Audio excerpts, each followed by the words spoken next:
Chapter 87, The Ark and the Mercy Seat. Exodus chapter 25, verses 10 to 22. And they shall make an ark of shittim wood, 2 cubits and a half shall be the length thereof, and 1 cubit and a half the breadth thereof, and 1 cubit and a half the height thereof. And thou shalt overlay it with pure gold, within and without shalt thou overlay it, and shall make upon it a crown of gold round about. And thou shalt cast 4 rings of gold for it, and put them in the 4 corners thereof. And 2 rings shall be in the one side of it, and 2 rings in the other side of it. And thou shalt make staves of shittim wood, and overlay them with gold. And thou shalt put the staves into the rings by the sides of the ark, that the ark may be borne with them. The staves shall be in the rings of the ark, they shall not be taken from it. And thou shalt put into the ark the testimony which I shall give thee, and thou shalt make a mercy seat of pure gold, 2 cubits and a half shall be the length thereof, and 1 cubit and a half the breadth thereof. And thou shalt make 2 cherubims of gold, of beaten work thou shalt make them, in the 2 ends of the mercy seat.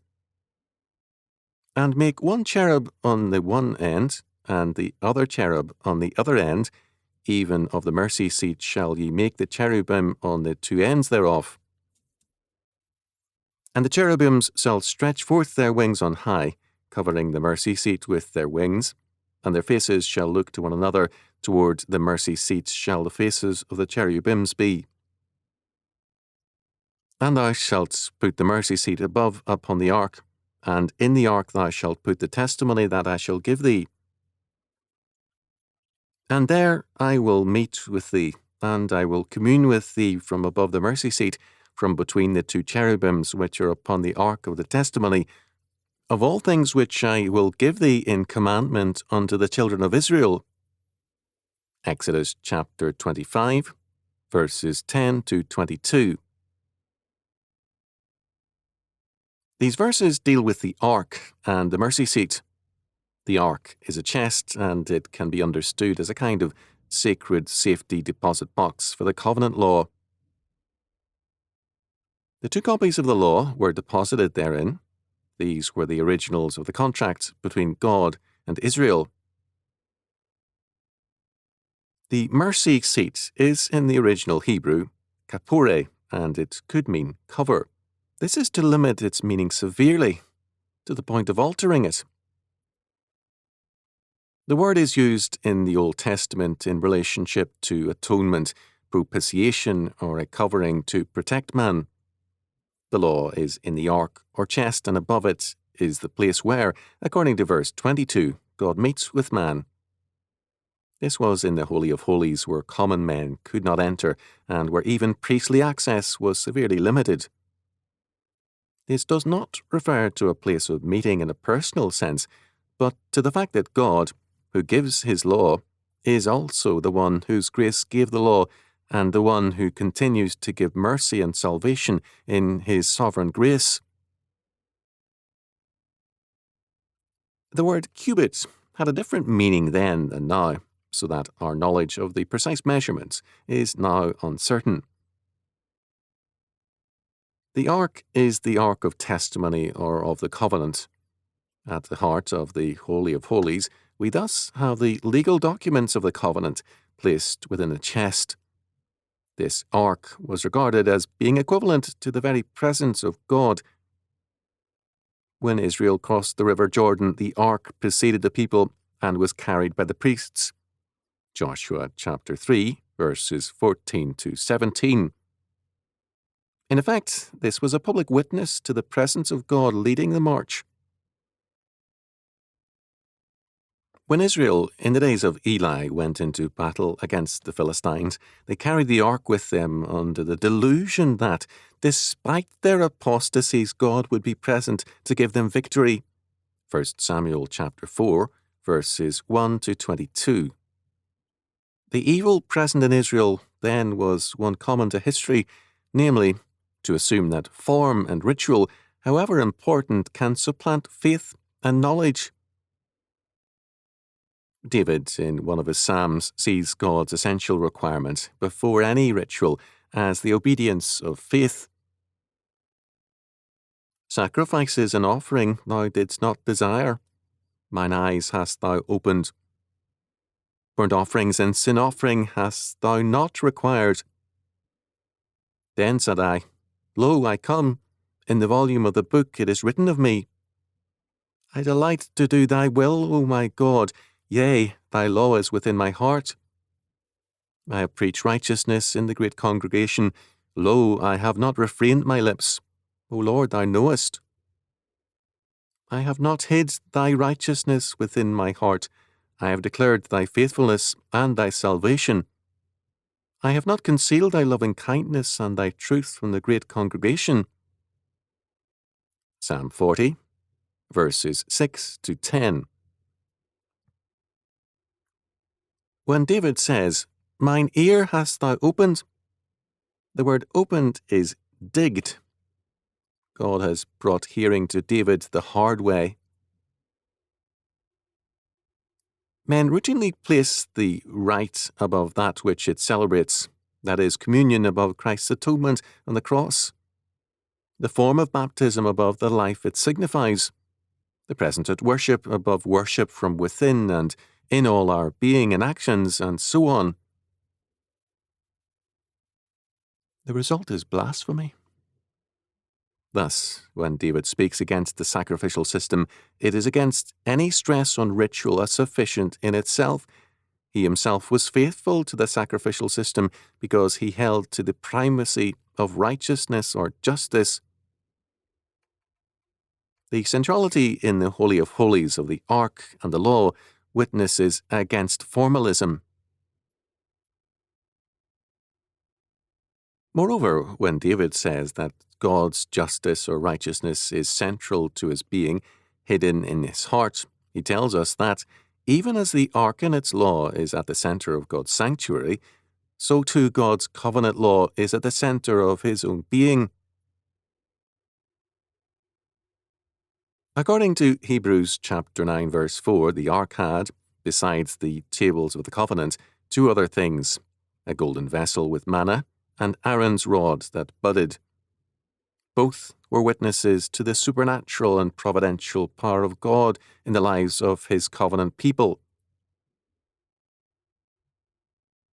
The cherubim, wrongly given as cherubims in the King James Version, since cherubim is the plural of cherub, represented heavenly creatures who are near to God. Genesis chapter 3, verse 24, Psalm 18, verse 10, 1 Kings chapter 8, verse 7, Ezekiel chapter 10, verse 1 following. They were here represented in gold and with their faces looking to the mercy seat. In Genesis chapter 3, verse 24, the cherubim, after the fall, barred the Garden of Eden and the Tree of Life from man. Their presence here, in winged form, in association with the covenant law in the Ark, and with the mercy seats or propitiation, means that only in covenantal faithfulness to God can man be free from his judgment. On the Day of Atonement, the high priest sprinkled blood on the mercy seat.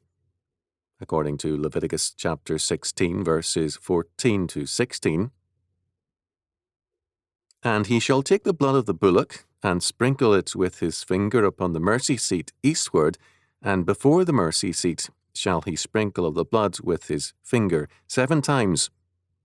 Then shall he kill the goat of the sin offering that is for the people, and bring his blood within the veil, and do with that blood as he did with the blood of the bullock, and sprinkle it upon the mercy seat, and before the mercy seat. And he shall make an atonement for the holy place because of the uncleanness of the children of Israel, and because of their transgressions in all their sins, and so shall he do for the tabernacle of the congregation that remaineth among them in the midst of their uncleanness. The point of this was to establish a barrier between God and his broken law on the one hand, and the people on the other. According to Ellison, Traditionally, this was in the shape of a cross. Scripture refers to the ark in various ways. In Jeremiah chapter 3, verses 16 and 17, it is called the throne of God, whereas David, in 1 Chronicles chapter 28, verse 2, calls it God's footstool. David apparently has the same thought in mind in Psalm 99, verse 5, and 132, verse 7. A cloud of incense filled the Holy of Holies when the priest approached it. Leviticus chapter 16, verse 13. In Ullah's words, this expresses the fact that full communion between God and man is not to be realized, even though the medium of the atonement to be attained by the Old Testament sacrificial institutions, that, as is said in Hebrews chapter 9, verse 8, as yet the way to the heavenly sanctuary was not made manifest.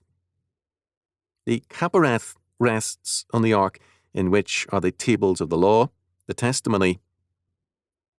This means that God sits enthroned in Israel on the ground of the covenant of law which he has made with Israel. The testimony is preserved in the ark as a treasure, a jewel. But with this goes a second consideration. While the law is certainly in the first place a testimony against the sinful people, a continual record of accusation, so to speak, against their sins in the sight of the Holy God, and now, when the Kapareth is over the tables, it is declared that God's grace, which provides an atonement or covering for the iniquity of the people, stands above his penal justice. There are here two strong declarations. First, the law of God is basic to biblical faith. If there is no regard for the law, there is no covenant. Second, man in this covenant of God by his grace and by the blood of the atonement. In the atonement, we see the grace of God fully revealed in Christ's work on the cross. Atonement, covenant, and law are inseparable. The mercy seat is so important that the Holy of Holies in 1 Chronicles chapter 28, verse 11 is called the house or place of the mercy seat. The ark and the mercy seats are very closely tied together in this text and elsewhere. Grace and law are thus inseparably linked in the covenant. Revelation tells us that God's law even now judges the world to destroy those which destroy or corrupt the earth. Revelation chapter 11, verse 18.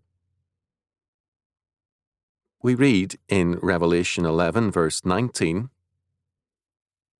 and the temple of God was opened in heaven, and there were seen in his temple the ark of his testament, and voices, and thunderings, and an earthquake, and great hail.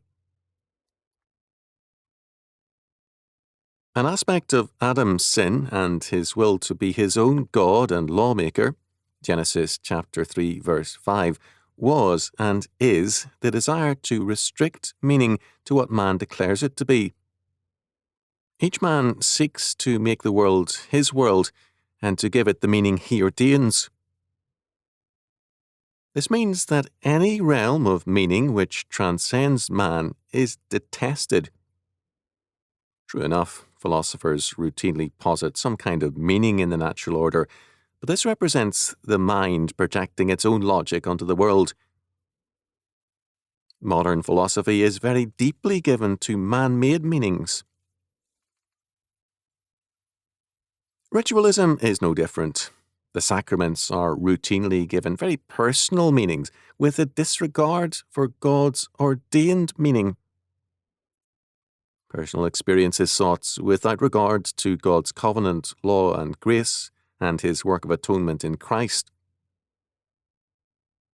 This is why, in the service of Passover, the youngest male child capable of speaking and understanding would ask, "What mean ye by this service?"